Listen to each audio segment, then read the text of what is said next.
സുഹൃത്തുക്കളെ, ബീഫ് ഗുണ്ടകൾ എന്നൊക്കെ ഈ വർഗത്തെ വിളിക്കാറുണ്ട്. പശുരക്ഷാ സേന എന്ന് വിളിക്കാറുണ്ട്. അവരങ്ങനെ ഒന്നല്ല വിളിക്കേണ്ടത്, ഹൈന്ദവ തീവ്രവാദികൾ എന്ന് തന്നെ വിളിക്കണം. ഗോ ബ്രാഹ്മണേഭ്യ ശുഭമസ്തു നിത്യം ലോക സമസ്ത സുഖിനോ ഭവന്തു. ഇതിൻ്റെയൊക്കെ വിത്തുകൾ മുളക്കുന്നത് അവിടെ നിന്നാണ്, ഈ സ്വസ്തി മന്ത്രത്തിൽ നിന്നാണ്. അതുകൊണ്ട് ഇവരൊക്കെ ഹൈന്ദവ ഭീകരവാദികളാണ് എന്നുള്ള കാര്യത്തിൽ യാതൊരു തർക്കമില്ല.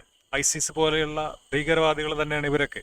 പശുക്കടത്ത് ആരോപിച്ച് ഹരിയാനയിൽ ഗോരക്ഷകർ. ഇവിടെ കണ്ടില്ലേ, മാധ്യമത്തിന്റെ ഇരട്ടത്താപ്പ് കണ്ടില്ലേ? ഹൈന്ദവ തീവ്രവാദികൾ എന്ന് തന്നെ പറയണം ഇതിന്. ഹൈന്ദവ തീവ്രവാദികൾ, ഗോരക്ഷകർ. എന്ത് ഗോരക്ഷകർ?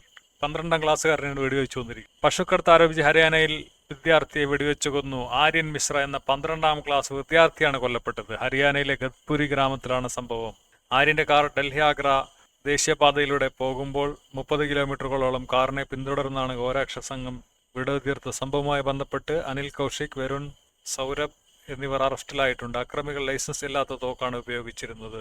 പശുക്കടത്തുകാർ ഡസ്റ്റർ കാറിൽ സിറ്റി വിടുന്നുവെന്ന ആരോ പറഞ്ഞ വിവരത്തിന്റെ അടിസ്ഥാനത്തിലാണ് ഗോരക്ഷാ സംഘം കാർ പിന്തുടർന്ന് വിദ്യാർത്ഥിയെ വെടിവെച്ച് കൊലപ്പെടുത്തിയത്. 2 സുഹൃത്തുക്കൾക്കൊപ്പമാണ് ആര്യൻ കാറിൽ സഞ്ചരിച്ചിരുന്നത്. അപ്പോൾ ഈ ഹൈന്ദവ തീവ്രവാദികൾ ഇന്ത്യക്ക് വലിയൊരു ശല്യമായിക്കൊണ്ടിരിക്കുകയാണ്. വോട്ടിന് വേണ്ടിയിട്ട് ഇവരെയൊക്കെ, ഇത് കുറച്ചും കൂടി കഴിഞ്ഞാൽ ഇത് ഭീകരമാകും. കാരണം ഇത് ഡാറ്റാസ് വെച്ചിട്ട് ഞാൻ പറയാം. ഇത് ഇന്ത്യൻ ഭരണഘടനയിലെ 48ാം ആർട്ടിക്കിളാണ്. ആധുനികവും ശാസ്ത്രീയവുമായ രീതിയിൽ കൃഷിയും മൃഗസംരംഭം, പ്രത്യേകിച്ച് പശുക്കളെയും പശുക്കിടാക്കളെയും മറ്റ് കറവ കന്നുകാലികളെയും കശാപ്പ് ചെയ്യുന്നത് നിരോധിക്കുന്നതിനും ഇനങ്ങളെ സംരക്ഷിക്കുന്നതിനും മെച്ചപ്പെടുത്തുന്നതിനും വേണ്ടിയുള്ള നടപടികൾ കൈക്കൊള്ളും. ഒക്കെ കുറച്ച് അങ്ങോട്ടും ഇങ്ങോട്ടൊക്കെ വളഞ്ഞ് തിരിഞ്ഞ് പൊളിഞ്ഞ് പശുവിനെ സംരക്ഷിക്കുക എന്നുള്ളതാണ് ഇവർ അവസാനം കൊണ്ടുവരുന്ന ന്യായം. പലരും പറയും ഇന്ത്യ ഹൈന്ദവ രാജ്യമല്ല, പാകിസ്ഥാൻ ഇസ്ലാമിക് റിപ്പബ്ലിക്കാണ്, ഇന്ത്യ അല്ലാതെ. എന്ത് ഇന്ത്യ അല്ല? ഇതിപ്പോൾ ആൾക്കാർ തല്ലിക്കൊന്നതാണ്. ഞാനിതിനോടുകൂടെ ഈ പന്നി ഇറച്ചി എപ്പോഴും ഇവർ സാമ്യവൽക്കരിക്കാറുണ്ട്. അതുകൊണ്ട് ഞാൻ പന്നിയിറച്ചി ശിക്ഷയുള്ള ഏതെങ്കിലും രാജ്യമുണ്ടെന്ന് നോക്കിയപ്പോൾ ഇല്ല. ഓക്കെ, അത് മുസ്ലിങ്ങൾക്ക് ഉപയോഗിക്കാൻ പാടില്ല എന്നുള്ളത്, തല്ലിക്കൊല്ലുക, അങ്ങനെയുള്ള ശിക്ഷിക്കുക, അങ്ങനെ ഒരു ഭരണകൂട രീതിയിൽ എവിടെയും നടക്കുന്നില്ല എന്നാണ് പൊതുവെ എനിക്ക് അറിയാൻ കഴിയുന്നത്.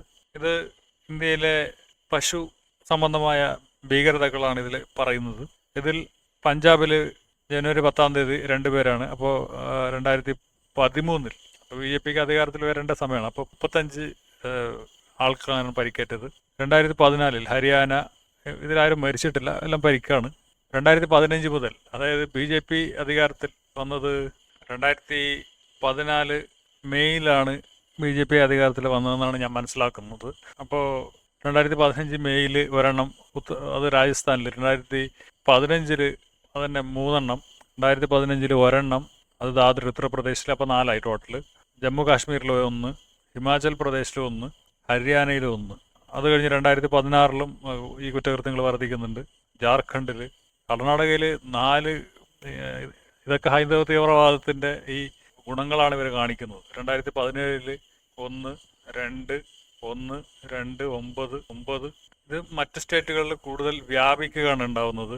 ഡൽഹി, ബല്ല 1, ആസാം 2, ജാർഖണ്ഡ് 9, വെസ്റ്റ് ബംഗാൾ 3, ജാർഖണ്ഡ് 1, അൽവർ രാജസ്ഥാൻ 1. 2018 2, 1, 1, 1, 2, 1, 1. ഇതിങ്ങനെ വർദ്ധിച്ചു വരികയാണിത്, വയലൻസ്. 2020 ഇല്ല, പക്ഷേ അക്രമം നടന്നിട്ടുണ്ട്. 2021 ഉണ്ട്. 1, 1, 1, 1. ഉത്തർപ്രദേശ്, മധുര, തിൻസ്കി, ആസാം 1, 3. 2024 റായ്പൂർ, ഛത്തീസ്ഗഡിൽ 3 ആൾക്കാരിപ്പോൾ മരിച്ചു കഴിഞ്ഞു. ഇത് മോബ് അറ്റാക്ക്ഡ്, ലിഞ്ചിടുന്നൊക്കെ സ്വാഭാവികം, തല്ലിക്കൊല്ലുക.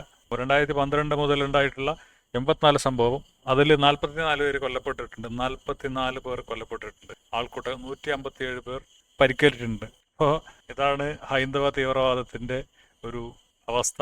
മറ്റൊരു കാര്യം, നമ്മൾ ഈ ഹൈന്ദവ തീവ്രവാദം പറയുമ്പോൾ ഭാരതം, നമ്മൾ Pakistan Islamic republic of Pakistan എന്ന് പറയുന്നുണ്ട്. അതേപോലെ ഈ വേദങ്ങളിലുള്ള ഒരു സംഗതിയാണ് മഹാഭാരത. അത് നിങ്ങൾ ഈ മഹാഭാരത എന്ന് ഇതിൽ നോക്കിയാൽ കാണാം.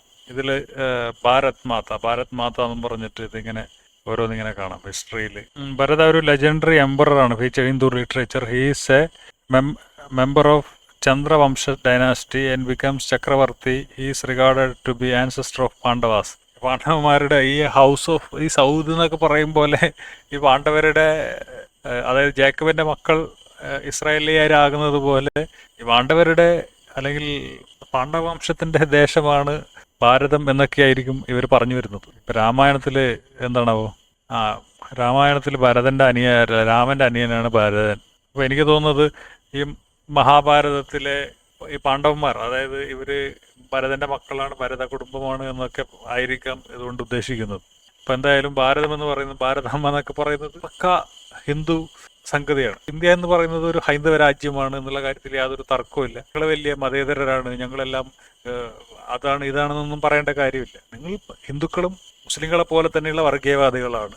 പാകിസ്ഥാനിൽ വർഗീയത, മുസ്ലിം വർഗീയത മൂപ്പിക്കുന്നത് പോലെ, ബംഗ്ലാദേശിൽ ജമാഅത്ത് ഇസ്ലാമി മുസ്ലിം വർഗീയത മൂപ്പിക്കുന്നത് പോലെ, ഇന്ത്യയിൽ RSS ഹൈന്ദവ വർഗീയത മൂപ്പിച്ച് ഇവിടെ താണ്ഡവമാടുകയാണ് ഭരണത്തിൻ്റെ അനുഗ്രഹാശിസ്സുകളോടുകൂടി. അപ്പം ഞാൻ കഴിഞ്ഞ വീഡിയോയിൽ പറഞ്ഞിട്ടുണ്ട്, ഇന്ത്യയിൽ ഇത്രയും സംസ്ഥാനങ്ങൾ ആടുമാടുകളൊക്കെ നിരോധിച്ച സംസ്ഥാനങ്ങൾ കേരള, പിന്നെ Goa, West Bengal, north east സ്റ്റേറ്റുകളൊക്കെ ഉണ്ട്. അതിൻ്റെ ഇടയിൽ ചിലപ്പോൾ ദാമന്തിയോ അങ്ങാണ്ടായിരിക്കാം, ഗുജറാത്തിൻ്റെ അവിടെ ഒരു ചെറിയൊരു ഭാഗം ബാക്കിയുണ്ട്. അപ്പോൾ ദാമന്തി എന്നൊക്കെ പറഞ്ഞിട്ടായിരിക്കാം. പണ്ട് ഫ്രഞ്ചോ ബ്രിട്ടീഷ് കോളനിയിലായിരുന്നു, വേറെ ഏതൊരു രാജ്യത്തിൻ്റെ കോളനിയായിരുന്നു. അപ്പോൾ അതൊക്കെ അവിടെ മാത്രമേ ബീഫ് നിരോധനമില്ലാത്തുള്ളൂ, ബാക്കിയൊക്കെ നിരോധനമുണ്ട്. ലൈഫ് ടൈമിന് തടവാണ് ബീഫിനെ പശുവിറച്ചി കഴിച്ചു കഴിഞ്ഞാലൊക്കെ. അപ്പോൾ ഇതാണ് ഇന്ത്യയിലെ ഒരു അവസ്ഥ. ഹിന്ദുക്കൾ വലിയ പറയും ഞങ്ങൾ ഭയങ്കര നല്ലവരാണ്, മുസ്ലിങ്ങളെ പോലൊന്നുമല്ല, ഞങ്ങൾ നല്ലവരാണ്, ഭീകരവാദികളല്ല. ഹിന്ദുക്കളും ഭീകരവാദികളാണ് എന്നുള്ളതാണ് ഇപ്പോൾ തെളിഞ്ഞുകൊണ്ടിരിക്കുന്നത്. മനസ്സിലായില്ലേ? ഇപ്പോൾ കേരളത്തിൽ സംഘിക്കൊന്നും നോർത്ത് ഇന്ത്യയിൽ കളിക്കാൻ പറ്റുന്ന കളികൾ കേരളത്തിൽ കളിക്കാൻ പറ്റുന്നില്ല. കേരളത്തിൽ എല്ലാവരും തുല്യ ശക്തികളാണ് എന്നുള്ളത് കൊണ്ടാണ് ഇവരെ കുറച്ച് അഡ്ജസ്റ്റ് ചെയ്യുന്നത്. ഒരു ഗുജറാത്ത് പോലെയൊക്കെ ഇവർക്ക് കേരളം ആയിരുന്നെങ്കിൽ ഇവരുടെ ഭീകരത നമുക്ക് കാണാൻ പറ്റുമായിരുന്നു. മിനിഞ്ഞന്നൊക്കെ കഴിഞ്ഞ വീഡിയോയിൽ ഇപ്പോൾ കാണിച്ചതുപോലെ ഒരു പാവപ്പെട്ട മനുഷ്യനെയൊക്കെ തല്ലുക. ഇപ്പോൾ 12ാം ക്ലാസ്സുകാരനെയാണ്, അതും പറയുമ്പോൾ ഒരു ഹിന്ദു ചെക്കനെയാണ് വെടിവെച്ച് കൊന്നിരിക്കുന്നത്. അപ്പോൾ പലരും ഈ ഹൈന്ദവ ഭീകരവാദികളെ ചിലപ്പോൾ മിശ്ര എന്നൊക്കെ പറഞ്ഞിട്ട് ഇവർക്കൊക്കെ ചിലപ്പോൾ BJPക്ക് വോട്ടിട്ട ആളായിരിക്കും. അവസാനം എന്തായി? ഇപ്പോൾ ഈ പേപ്പട്ടികളെ വളർത്തി കഴിഞ്ഞാൽ, അത് ഏത് പേപ്പട്ടിയായാലും, ഏത് കളറുള്ള പേപ്പട്ടി ആയി കഴിഞ്ഞാൽ, ഏത് ബ്രീഡുള്ള പേപ്പട്ടി ആയി കഴിഞ്ഞാലും പേപ്പട്ടിയാണ്. അതിനെ വളർത്തി കഴിഞ്ഞാൽ അത് അവസരം പാരയാവും. അപ്പോൾ ഇത്രയും പറഞ്ഞുകൊണ്ട് നിർത്തുകയാണ്. അപ്പോൾ ശരി.